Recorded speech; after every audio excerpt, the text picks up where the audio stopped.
Happy Tuesday. It is Tuesday, December the 5th, 339th day of the year. There are only 26 days left in 2023, and welcome to another edition of Tuesdays with Thom. In 1974, I was a senior on the Auburn University football team, a starting wide receiver. It was still the early days of Southern football integration, and a death occurred on the football field at one of the Midwestern universities, and I don't recall which one. But a young black athlete died on the practice field.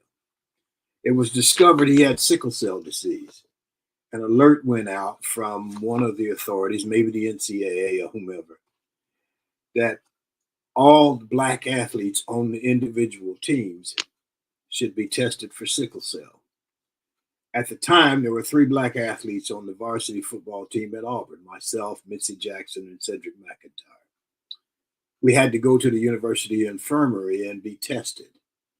My test came back positive. So the attendant tested me again. It came back positive, and he did it again, and it came back positive again. I asked him, wasn't a doctor, and just was a young assistant there, didn't really know much about it. I said, well, what does it mean if I have a positive test? He says, it probably means you have the sickle cell disease and you shouldn't be playing football. Well, that sort of sent my world into a tizzy. It was the Wednesday before our first game in Birmingham, which was my hometown, and I was getting to go home and play, and my parents would be there. As it turns out, I have the sickle cell trait. I have it. My dad had it. He's passed. My mom and my 2 sisters did not have it. Just for information purposes, I did get to play it. I was sent to Birmingham, and I give Coach Jordan at Auburn and all those people a lot of credit because they took good care of me. Sent me to Birmingham. I got to see his doctor. I stayed in the hospital for 2 or 3 days as they ran all kinds of tests. Finally determined that I had the trait. And on the Friday before our first game that Saturday, I got out of the hospital and I met the team at Legion Field where we were going to play in Birmingham. So I did get to play, and I have had no issues, but everyone is not that lucky. So today we will have a discussion of sickle cell disease and the sickle cell trait that I carry. Our G-list guest today is Allison Morrison of We Reign Sickle Cell Corporation, a 501c3 organization that spreads awareness of sickle cell diseases and advocates for patient and caregiver rights and education.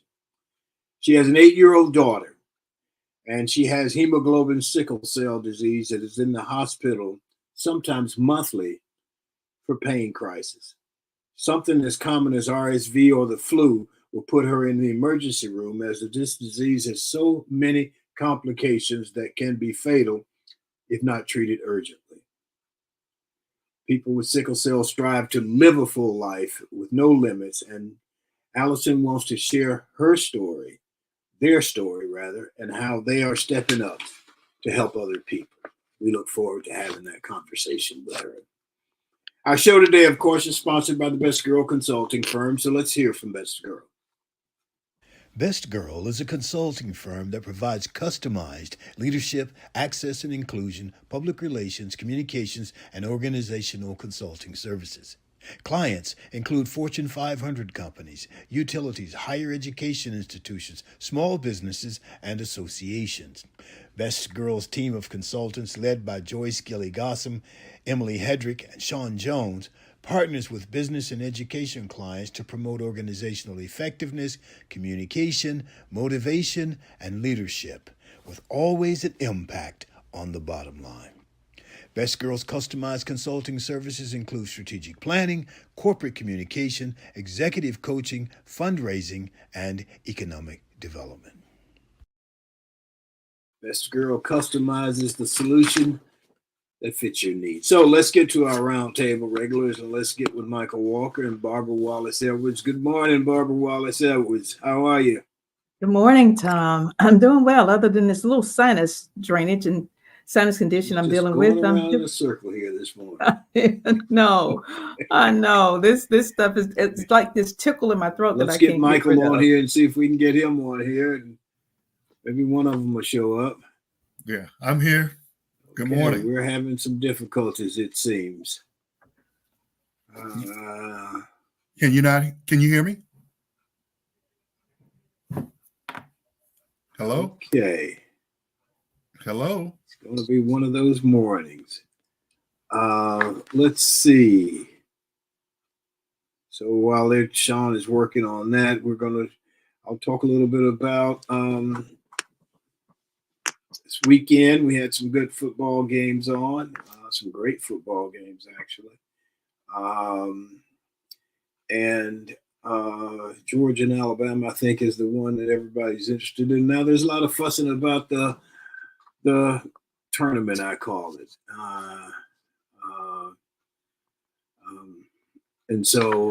And Florida State not being able to get in. So I don't know. Let's see. We got something going. We're working on the difficulties. So hang in there with us for a little while. And if you got some questions you want to put in the chat, go ahead and put them in there, and I'll answer them as best I can right now until we can get the other guests on. I know that they're working on it. So we are. I can see Thom. I don't know if I guess you saw the Georgia and Alabama game. I know that I can speak for Michael Walker. Michael doesn't. He lives in Georgia, so he doesn't. He doesn't care for Georgia, and he went to Auburn, so he doesn't really care for Alabama as well. So I don't know who he won. We'll have to hear from him when we can get him on. Barbara is become a champion of the Auburn University women's basketball team. She went to the game this weekend, and she said it was a lot of fun. She said that they had a really big crowd, which is good for women's basketball, and I hope that will continue. Sean, if you want to have a got a minute, can we have a got a minute while we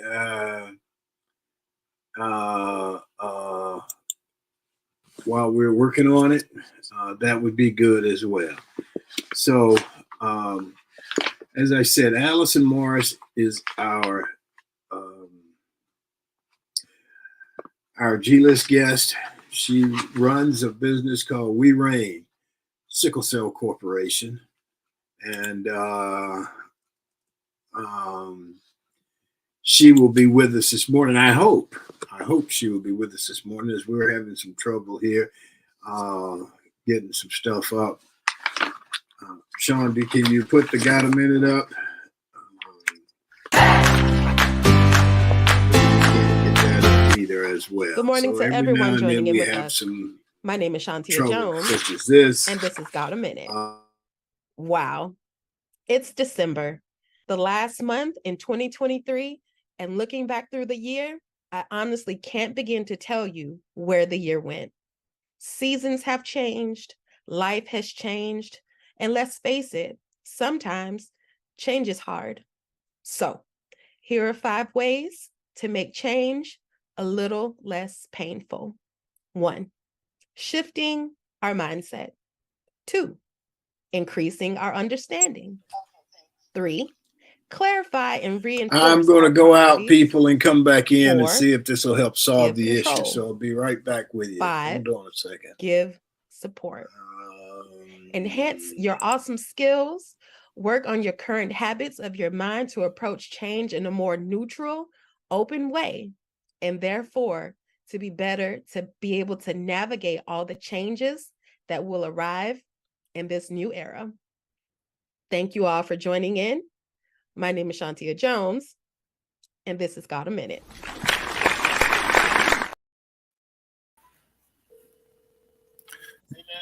Everybody can hear us except for you.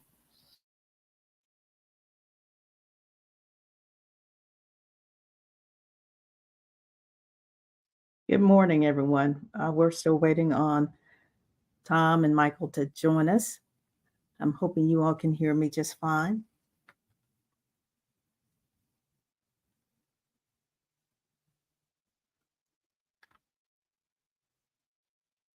Forgive our technical difficulties today.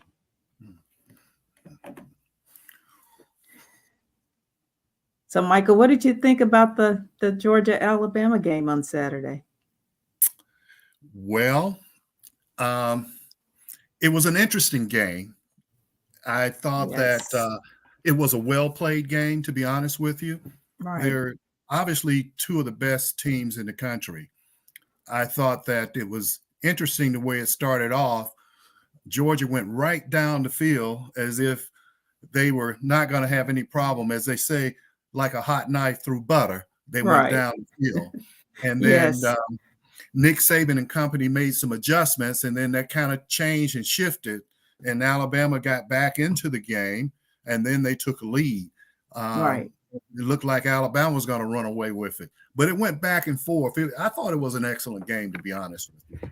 I did too. I didn't watch the entire game. I only watched the first half, and I thought it was pretty interesting. I've reading on social media, people are saying that, Georgia fans, of course, are saying that they didn't feel like the officiating was fair. There were some bad calls made, or some calls that were not made. I guess that was more of an issue. So, what was your take on that? Well, I know the call that they're talking about. I think it was a 4th down and 5 or 6 or something like that, and the quarterback for Alabama threw a low pass to the wide receiver who went down to the ground. But when you look at it, especially in slow motion, it did look as though he trapped the ball on the ground. So I understand what they're saying, and they felt like had that been reviewed, then Yes. it would have been overturned and Alabama would not have gone on and scored. Right. But, first of all, there's always those calls that are missed in the game. Yes. You're moving so We fast. experienced some of that. I know in the Alabama Auburn game. Yeah, well, I always say that when you play in Alabama, you got to hit them in the mouth and hit them first Get them hard. and hit them Yes. often, because Yes. you're going to play. When you play in Alabama, you're playing against Alabama and the refs, Right. and that's just because they've earned what they call street cred, and they're going to get Yes. the benefit of the doubt. That's the Right. bottom line. And so until you establish yourself as the dominant team, Alabama's going to continue to get those calls, but Right. that's not the real reason why they lost the game. I agree. I agree with you. And I congratulate Alabama for making the playoffs. There was some controversy around that as well. I think FSU fans and staff are really, really upset about it. I heard that the commissioner of the ACC was really upset and made a statement. So there's a lot of discussion around that topic as well. Well, that is true. I can understand why Florida State feel the way they feel, because they did win their conference. They're 13-0, and you would think that they would be in the playoffs.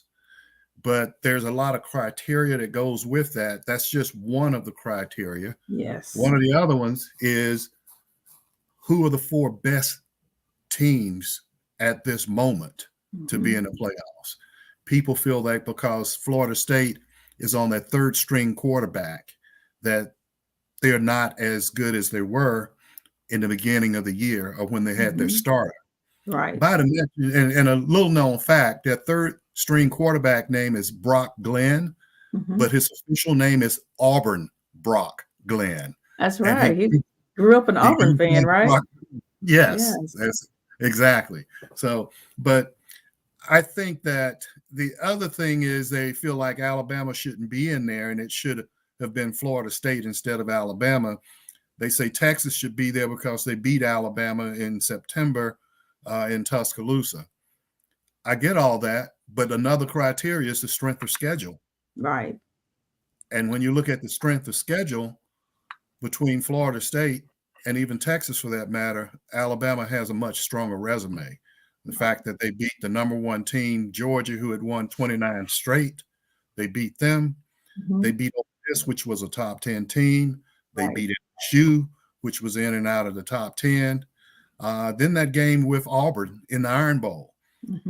Auburn is 6-6, and Auburn's down this year. They're not your average 6-6 team. True. And they proved that by the way they played Georgia. It took a 4th quarter touchdown for Georgia to beat Auburn. Right.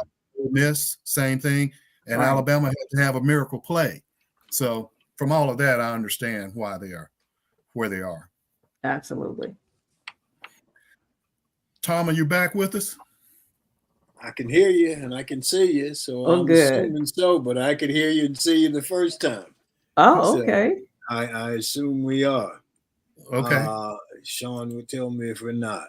So you guys, all right. So y'all talking about Georgia and Alabama. Yes. Let's see. So Barbara, how was the basketball game?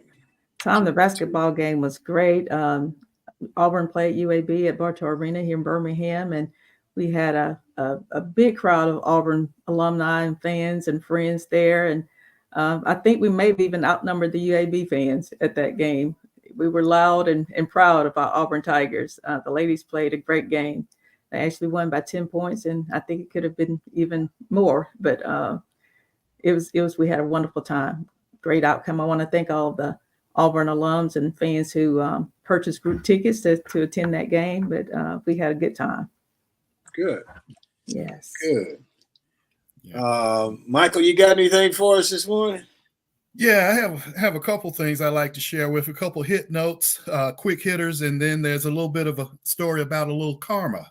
The quick hit is your former president, Trump, and the trial here in Atlanta is kind of going like we thought his strategy would be, meaning that the real reason he's running for president is because he wants to delay this trial and put this off.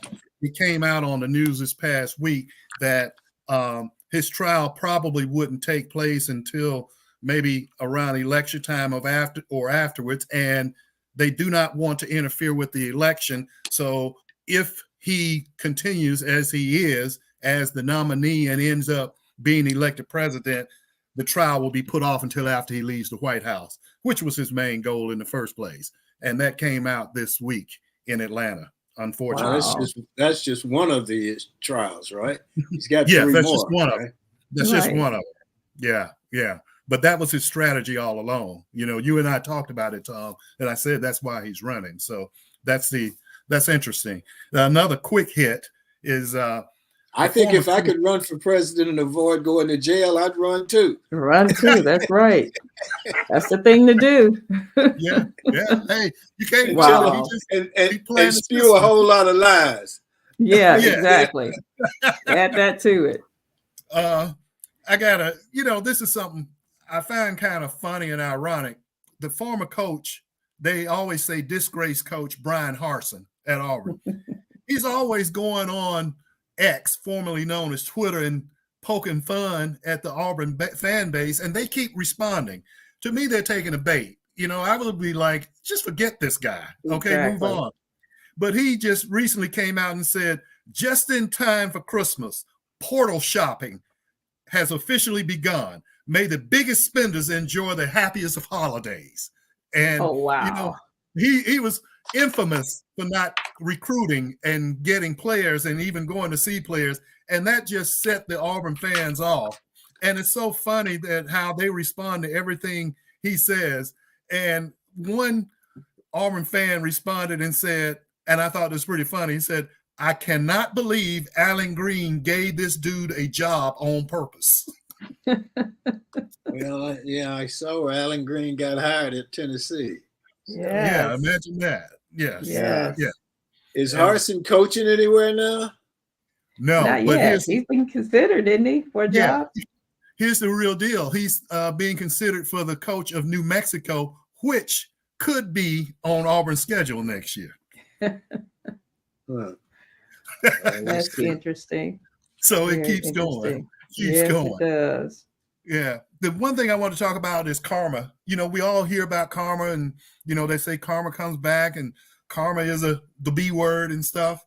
Well, none other than Derek Chauvin got a little karma. I saw that. He was stabbed 22 times in a federal prison out in Arizona. What's ironic about it is the guy that stabbed him was a former gang leader from the Mexican cartel that was serving time, and he was former FBI informant. And he said that he thought about it and really planned this. He stabbed him in the library, But what's symbolic is the fact that he chose to do so on Friday, November the 24th, known as Black Friday. Friday. And he said he did it because of the Black Lives Movement, and it was symbolic that it was Black Friday, and because the Mexican drug cartel, one of their logos is a black fist. That's why. And so he stabbed him on that day, and because of all of that. Interesting. It must be a difficult situation when a police officer ends up in prison with people that he's responsible for putting in prison. Right. Yeah. But I guess they find out how tough you are then, huh? Well, and I don't think any of us will ever forget that man's knee on that man's neck. Yeah. For all that time, when all he had to do was let the man up and put the handcuffs on him and put him in the car, take him to jail. Exactly. Yeah, pure and simple. That was Barbara, you got anything else? Yeah, Thom, I wanted to say congratulations to our friend we talk about almost every week, Deion Sanders, of course, the coach at Colorado, was named the Sports Illustrated Sportsman of the Year last week. So I was about to say, I know he wasn't named Coach of the Year. No, just because of the impact though that he had on Colorado football. They won one game last year, so even though they've only won 4 games this year, it's an improvement over last year. So I think just because of the impact that he had on that program. But on the opposite side of the spectrum, there's some sort of bad news. I guess it's considered bad news. News came out on Sunday night that Deion and his fiance, Tracy Edmonds, broke up. They decided to go their separate ways. And she actually posted the announcement on Twitter, formerly, I guess, X, formerly known as Twitter, on this past weekend and made a statement on behalf of both of them, said that they, after, I think, dating for 11 years and being engaged for 4 years, they've decided to go their separate ways. And for those that don't know, Tracy Edmonds is the former wife of Babyface. So, no one knows. They didn't give any explanation as to why, other than that they're both very busy and their schedules are just really hectic. And I guess they just wasn't able to spend a lot of time with each other now that he's all the way in Colorado, and who knows where she's not able to work very much out of Colorado. I think she's in the movie industry. So they have ended their relationship. I don't know what to say to that.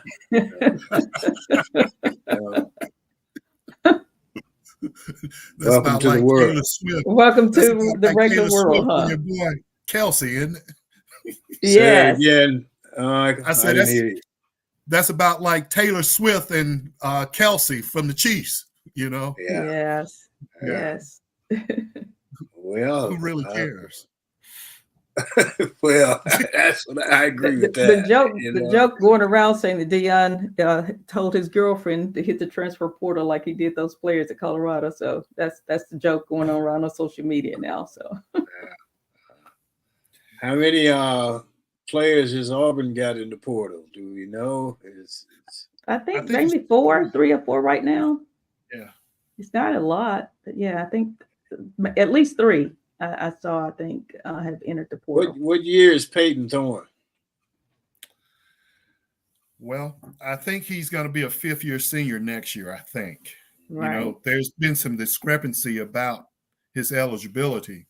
There was one that said that he was a graduate transfer. Then there's something that came out that said that he had another year after that. So I think it boils down to the fact that he has another year on the Plains. And somebody said that Robbie could graduate, and he's going to graduate and then maybe go transfer to another school because he could play right away. That's the rumor, that he may graduate this spring or summer and go ahead and enter the transfer portal. But that's not, of course, anything that has been announced publicly. So, well, I'll tell you this, and Michael and I have talked about this before, how announcers and statements by coaches can be the detriment of a player. Mm-hmm. And I was watching the NFL the other day, and former Dallas quarterback. What's his name? Troy Aikman. Yeah, Troy gives some of those brother quarterbacks a hard time. He does. And man, they got on Jameis Winston, and for some reason, all the black quarterbacks are never accurate passes. I don't know why. I think it's in their genes. If you're black, you can't throw an accurate pass. But one of my good friends told me yesterday that that the problem with Robbie is he's not an accurate passer. I said, well, how the F do you know? You're right. Have you been to practice? Right. He ain't thrown a pass in a game hardly. They don't let him. He's thrown about 10 passes in his career. So how can we make that assumption? Right. And but anyway, that's my soapbox. They used to say that blacks were not smart enough to play quarterback, so they can't say that anymore. Now I guess the excuse is they're just not accurate passers, but that's not true either. An accurate passer. That's I think Jalen Milroe put all that to rest. Yeah. Well, he wasn't an accurate passer at the beginning of the year, but all of a sudden he got a chance to pass. Yeah. Right. He got a chance to prove that and probably had an opportunity to work passing. I think what's surprising about what I said was how people pick up on that and they take that as gospel.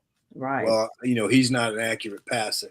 And I haven't seen him throw enough passes to determine if he's an accurate passer or not. Right. So anyway, somebody can start out not being an accurate passer and become an accurate passer. Wasn't that the deal with Jalen Hurts? Yeah. Jalen Hurts supposedly was an accurate passer. He looks pretty accurate to me now. The best out there, I think. One of the best. So, but you got to play. You can't get better if you don't play. That's right. And there's two things. That's one thing. That's one of my axioms. How can you get better if you don't play? Right. And then number two, you're always there's this. You don't affect a kid positively by telling him what he can't do. Because then he's playing with that in his head. If I make a mistake, they're going to take me out. And you cannot be your best with playing that way. Right. It just doesn't, it's not going to work. So. Well, I've always been taught that whatever your weakness, especially in sports, you work on it to make it a strength or at least neutralize it so it's not a weakness. And back to your point, Thom, in order to do that, it's repetition and getting the opportunity to improve and perfect your craft. So if you don't get that opportunity, you never grow. Well, isn't that what coaching is supposed to be about? I mean, exactly. The kids don't go out there as a finished product. Right. You're supposed to work with them. A finished product. Right. Well, you're old school coaching, Thom. Yeah, I am, and I think what I'm doing is trying to figure out why you can't help this kid get better, and why you put it in his head that he's not better as good. And Jalen Milroe is the perfect example. True. Well, there's two things to that. You put it in his head and you put it out there to support the narrative that you're trying to create that he cannot do. That's what I was going to say. That's number one. Right. The other part of the spectrum is they expect kids to be a finished product today when they get to a major program. They don't really work on developing kids. It's whatever you have. Coaches getting paid all this money for them, Michael. I mean, if they're not there to develop the kids, they're getting the big bucks to do what? To win, and win now. And they just do it with whatever they think can get them there. Okay, it's not really about developing a player anymore. It used to be that way, but it's not that way anymore. Think about this. Every quarterback that has come to Auburn, going back to my favorite coach, Gus Malzahn, any quarterback that came to Auburn that stayed there more than 2 years regressed. That's true. Okay. They came in highly touted, highly rated, but they regress if they stayed more than 2 years. Right. The only ones that did not regress were the ones that left after 1 year. Cam, Stidham, they're out there in the pros. Right. But if you stayed 2 years at Auburn as a quarterback, you regressed. You didn't get better. Wow. We'll see. So I understand they'll bring in a bunch of quarterbacks, and I guess they're looking to find one that's a finished product that they could. Yeah, I understand they're probably going to go to the transfer portal and maybe pull some, even though they've got is he a 5-star, 4-star coming in as a freshman? That's Walker White. He's a 4-star. Okay, so they got him coming in, but I understand, again, it's all rumor, but I understand they're looking in the transfer portal as well, since they at least 4 pretty good quarterbacks have already entered the transfer portal. So it'll be interesting to see what happens. Yeah. Okay. Yeah. If y'all got anything else, we're gonna move on because we're a little bit behind here. Right. Sean, let's do got a minute. We did it already. So we can get to our G list.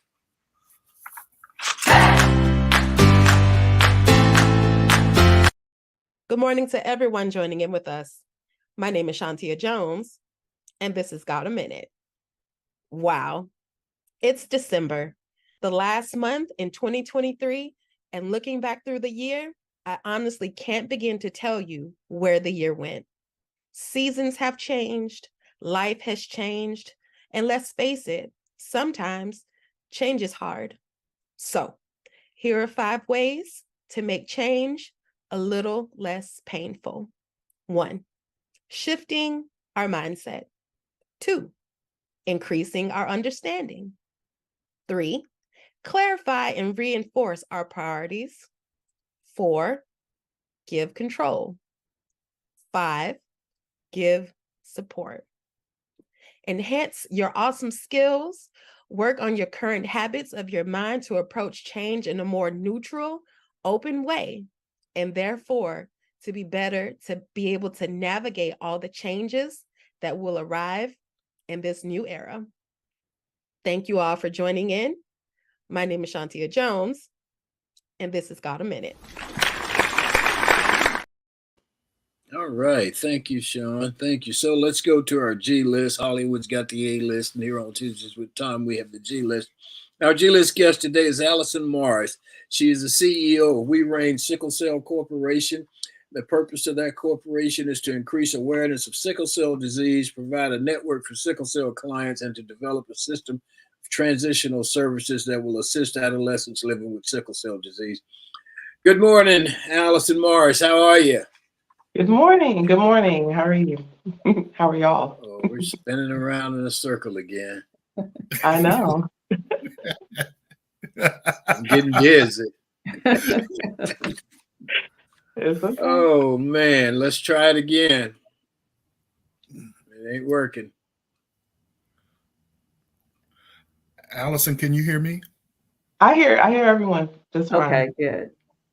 Okay. I think it's Tom's computer. Okay. All right. Well, why don't we kind of move forward until Thom can catch up with us? Would you give us a little what bit? am I having? Am I having let me deal with Sean, okay? Yeah, Okay. let me deal with Sean because I can see you guys and I can hear you guys. We can hear you. The only thing as well. I can't do is see Allison. Oh, really? We can see Allison right now. Okay. Well, Sean and I work on it. You guys go on. Okay. All right. Allison, would you take a moment to tell us a little bit about sickle cell and what causes it? And of course. then add on the back part of that. Is it more prevalent in certain ethnic groups than others? Awesome. Those are definitely it's a good place to start. And thank y'all for having me this morning to help spread awareness. Because we can't assume that everyone knows about all the different illnesses or genetic disorders. So this is very beneficial that you are speaking with me today, and I appreciate that. But sickle cell disease is the most common inherited blood disorder in the world. Now, it is considered and classified under American standards as a rare disease because it affects 100,000. The actual disease affects 100,000 African American families annually. However, it does affect other nationalities as well. Being a genetic disorder, we can't just cut off, one area. So it is prevalent in the Hispanic community. And there are Caucasians that have it as well. It's just a smaller percentage. There's different variants that can affect Asian Americans as well. So all these things we are discovering. There's more research being done. However, my thoughts is this blood disorder has been known and studied since 1910, and we're still here where we're not sure exactly how many people are affected because of it being so common. I appreciate Mr. Gossam's intro this morning about how he discovered he has the trait as well. And a lot of people didn't know growing up that they had it. And the trait can be an invisible disease. It can be something that you don't actually see. You can't look at someone and say, "Oh, you have sickle cell."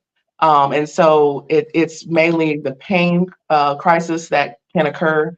You can feel the pain, and so it's something that is very personal. And we need to make sure people know their status with their genetic makeup. Oh, thank you. And Allison, I know your daughter, 8 years old, has been Yes. diagnosed with sickle cell. Tell us, when did you learn of her diagnosis, and what are some of the issues you all have faced throughout her life as a result of her diagnosis? Yes, ma'am. Well, we unfortunately found out during the newborn screening. So I went my entire life not thinking I had the trait or anything, because I technically I have what they call the C trait. And so there's different variants of sickle cell traits that you can have. And so at the time, and even still up until this day, the main tested trait is the S trait. So I don't have that trait. So technically, my whole life, I did not know I had the trait at all. And so at the newborn screening, they said she has sickle cell disease, SC. And I said, well, what is that? So we immediately had to go to an appointment with the hematologist. We had to go through blood tests. So she's basically undergone countless, over 30 hospital visits since then. We've done a 6-hour sedated MRI trying to check out different areas of her body where she's experienced major pain. And just first 5 years of life, you have to twice daily she was undergoing antibiotics, penicillin.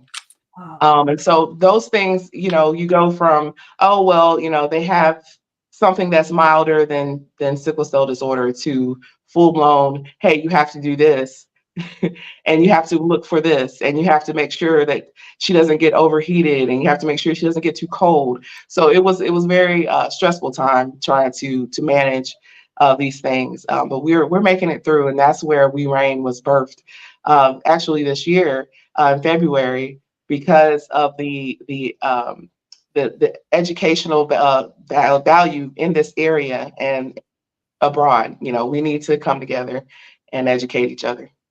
Absolutely. Well, Thank you. Allison, talk about how it's passed on. And so, did your partner then have the trait as well? He does. He actually has the S trait. Yeah. And we actually discussed this before becoming intimate. We discussed, things of that nature. You have the discussion about STDs and all these things. So we thought we were doing, we were having the right conversations, but it was literally just, I did not know I have the trait. And then when I went back, I asked my OBGYN, I said, did you know that I had this? And she looked on my blood test results, and she said, oh yeah, you have a abnormal hemoglobin. And so it was there, but no one ever discussed it with me. Yeah, no one ever discussed it with me in all the years of receiving medical care. That's interesting, because the only time it's ever been discussed with me is when it was discovered way back in the 70s. But all the blood tests I've had subsequently, nobody ever says anything about. Wow. sickle cell trait. And I want to say that on the surface level, it's like, maybe you already know, but I feel like if you're getting a treatment from medical professionals, there's an obligation to go through everything that could possibly affect you. And knowing is the beginning of the battle, but Right. just knowing your status. They push for AIDS prevention and HIV and what are they doing now with HPV, all these things that you're screened for. I'm like, let's take this further and let's just make sure that, for our genetic makeup, because we have no idea what we're passing on to our children and our children's children. And they need to be aware of the impact it can have on their lives. And the majority of sickle cell patients are Black people, isn't that Correct. correct? Yes, sir. 1 in 12 of African Americans have the sickle cell trait. So it is a very, very common disorder. And the ones that equate to the disease is about 1 in 32 right now, but that number is changing. Okay. I know Michael has got to go earlier. So Michael, you got a couple questions here? Yes. I'm a little bit befuddled by you saying you've had all these blood tests and nobody ever discussed with you that you are a carrier of the sickle cell trait. So that tells me that a lot of us out here, when we're having these blood tests, we need to ask specifically for a sickle cell test so Correct. that we would. Wow. Wow. Okay. Yes, sir. It's called a hemoglobinopathy test. Mm-hmm. Which is the best version. There's different tests that you can take, but just discuss with your physician. Say, I would like to know my genetic makeup. I want to know if I have sickle cell, and they'll give you. It's a simple blood test, and so those things. I'm pushing through the screenings, and that's what we partnered with the American Red Cross because they actually test for the trait as well. And so that to me is step one is knowing. Okay. Well, my last question would be before I leave, and I'm sorry, I apologize. I have another meeting I got to get to at the top of the hour. But in your research and your involvement, are there any possible cures on the horizon to deal with sickle cell? Definitely. Like I said, this is the oldest molecular disease known to humans as far as being studied. And so they discovered it in 1910 by a gentleman named Noel. And so thanks to him, and he wasn't even American, but thanks to him, we were able to dive into this disease and this disorder. And so there's gene replacement therapy. There's treatments called CRISPR that are on the horizon that are very we're optimistic that there could be a cure on the horizon. There's stem cell transplants that can be, or bone marrow transplants that can be done.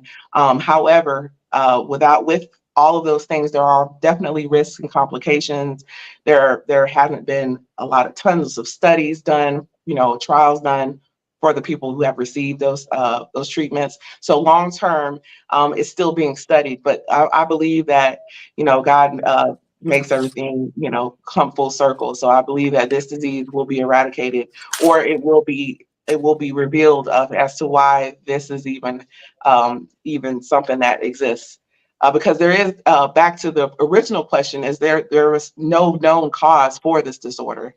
It popped up after the slave ships. They said that it was a mutation of our genes by the living conditions that were on slave ships. So there's a ton of different things that this could have resulted from. So there's no known cause. How does it psychologically affect your daughter? Children are they want to be like the other children. They want to do everything the other children are doing. How does it affect her? It affects her negatively, definitely. She has adjustment anxiety disorder. And so we speak with a therapist. We've been seeing a therapist for about 8 to 9 months now, weekly. Because of the hospital visits, because she keeps having to get stuck with she's getting blood tested and IVs and fluids. And like you said, the social aspect of it, you know, when we were going to the pool, she had her first crisis after we had a day of fun at the pool. So it's like we have to be excited about life and be happy about life, but you know, still be cautious. And so it's very difficult dealing with a 8-year-old when, you know, she wants to do all these things, and even getting excited could throw her into a pain crisis. And so we just, you know, try to just keep her balanced and keep her stress free. That's why I put her in a private school. You So say that, you know, she had a crisis. What does the crisis consist of? a crisis, that is a pain crisis. So an episode can last for hours or days or even weeks. It can be managed at home. It could be in any part of your body where the blood runs through, but basically your red blood cells start to change shape. And so instead of it being in a circle, it changes shape, and it gets really rigid and turns into basically a crescent shape. And so it gets really sticky, and so it starts clotting up in whatever area the crisis is starting. So her area is her arms and her legs, the joint areas, her hips. And so we've placed her in ballet so that she can, you know, do her stretches and things like that, to help alleviate those problems. But sometimes there's nothing you can do to prevent it. We just try to keep her hydrated. We do, you know, Motrin, ibuprofen, but then if she's in an actual crisis, pain crisis, she has to tell you. It's not something that you can discover through labs, because they'll say, oh, her labs look fine, but she's crying in pain, in tears, and at some point screaming. Wow. And we have to medicate her, so they give her Motrin. They tried to give her fentanyl nasal spray. That's the normal regimen that they give her at the emergency room, and then they alternate for hours and for days, and it takes its toll on anyone. Right. But yeah, therapy is there. Yes, sir. I'm going to excuse myself right now. Thank you so Go much ahead. for Yes, coming. sir. And Thank you. I look forward to hearing about some of the more research and things that are coming out that can hopefully eradicate this disease. Thank Definitely. You have a great day, Michael. Barbara?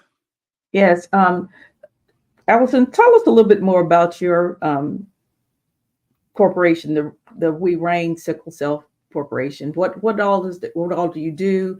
What Yes, type ma'am. of events and all are you involved in? Yes. So in order to address exactly what happened to me personally, because this is personal, I help with the screening process. So I'm a very big advocate for genetic counseling. So we do individual sessions with especially young people at their child rearing age, male and female, just to make sure that they have their genetic counseling done. And that starts with the test. And if you do test positive for or you know you do have the trait, then we try to give you some tips and some information about how to understand what's going on in your body. And basically you just have to listen to your body. I know earlier, Mr. Gossam, we were speaking about, you know, is there any complications from it? And even with myself, sometimes I have leg pain. And so it could be something as simple as that, to try to make sure you stay hydrated. So we give them tips on that. And then it gets into our warriors, as far as when they have emergency room situations where they're not receiving adequate care. I'm also a certified medical advocate, and that's why I was wearing my shirt. It's the Sickle Cell Medical Advocacy Inc. It's a nonprofit located in South Florida, led by Dr. Simone Uwan. She's a Stanford graduate and also a sickle cell warrior as well. And so she has been a blessing to our family. I met her in June, and we instantly clicked. And I'm a certified medical advocate, so we provide that to our clients as well. So if they're in the emergency room and they need an advocate, we step in and we help them through that process, because it is very lonely, trying to, you know, you're going through pain and you're trying to deal with the doctors and malpractice and things. And so also we do awareness sessions just like this, as far as going on shows, or we go speak at schools. We have lunch and learns at the library. So we're just trying to get the word out And lastly, we've partnered with the American Red Cross. And so we do blood drives because there is a blood shortage. Right. Okay. Barbara, do you have a question? I'm going to step away just for a second. Something's Okay. happening out here with the Okay. police car or whatever, and I need to Oh, go check. wow. Yeah, you definitely need It's to an go check on eventful that. episode. Yes. I'll be right back. You guys. Okay. We'll carry on. So, so Allison, you talk about support groups. I mean, with you having a child so young, being diagnosed with sickle cell, are there places around where you can go or others can go if they need to someone to talk to? I know your organization, of course, provides the advocacy program, but just support groups is in itself. Surely there has to be something, because I can't imagine having a young child in pain, you not knowing exactly what to do, where to go, who to talk to. Exactly. Yes. There and that is another reason why We Rain was birthed in the first place, is because of the lack of resources in the area that we live in. She was born in Chattanooga, Tennessee, and they had a very, very good, close, tight knit community. And they had clinics every quarter. And then we lived in Atlanta for a little while, and so Atlanta had a vast amount of resources. So when we moved back to Northwest Florida, there was like, crickets. Like, we have to go an hour just to go to the hospital because we have to go to Pensacola for her to be treated. And so there is a desperate need for resources in this area because there's organ damage. I was going to say that earlier with Mr. Thom, that if when she's in a pain crisis, it's not just I'm in pain and let's just wait for it to go away. You're having organ and tissue damage at this point because those cells are being blocked and there's no oxygen getting to those areas. So there could be infarctions. There's a whole list of things that are happening to your body.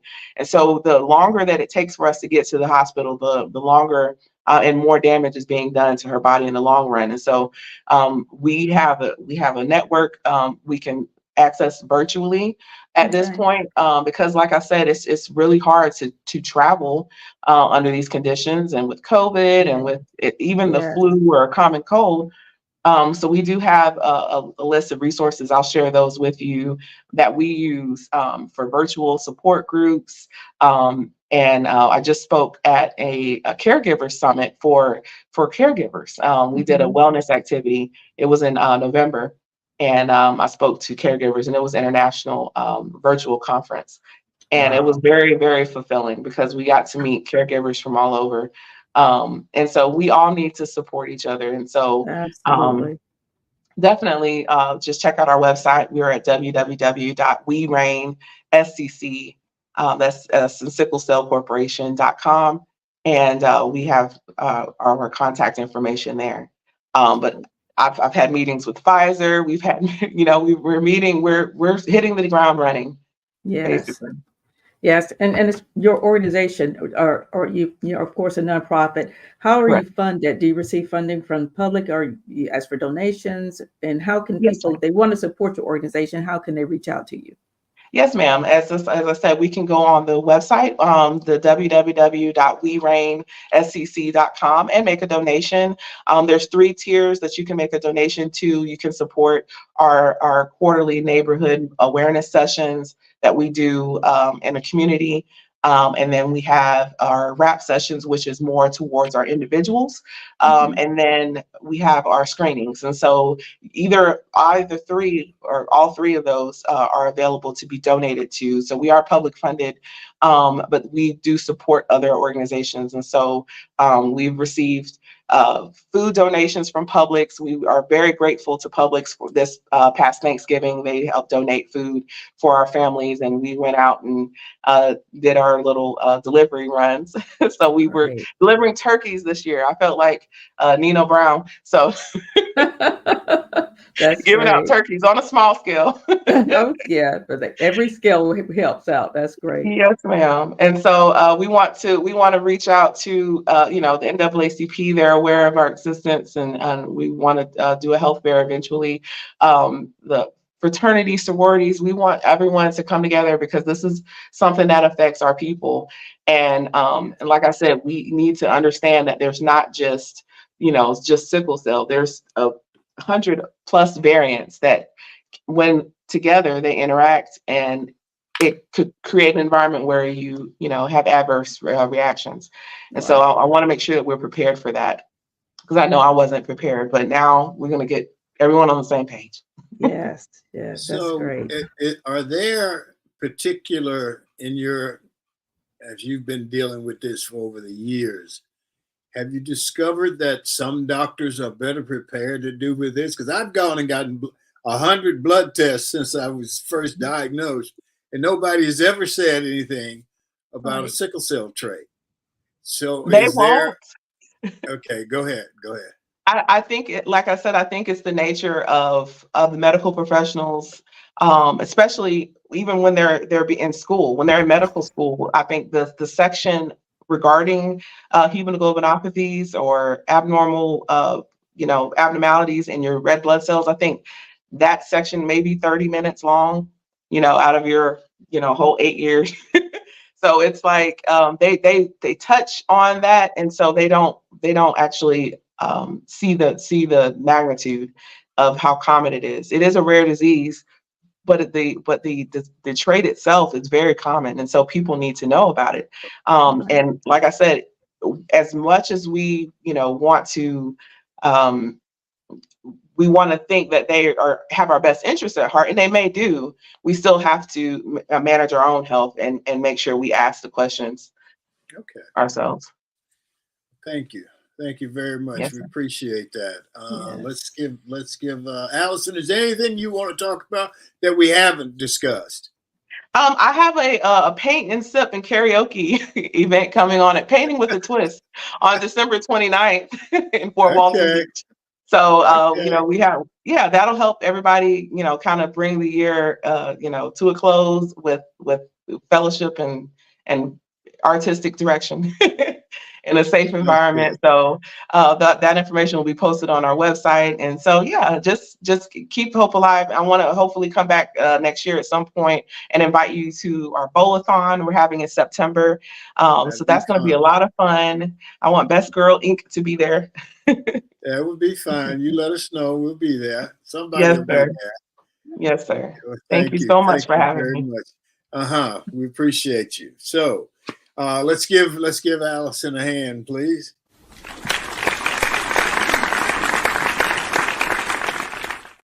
Okay, my closing comments are, as I see it, here's a feel-good story for you.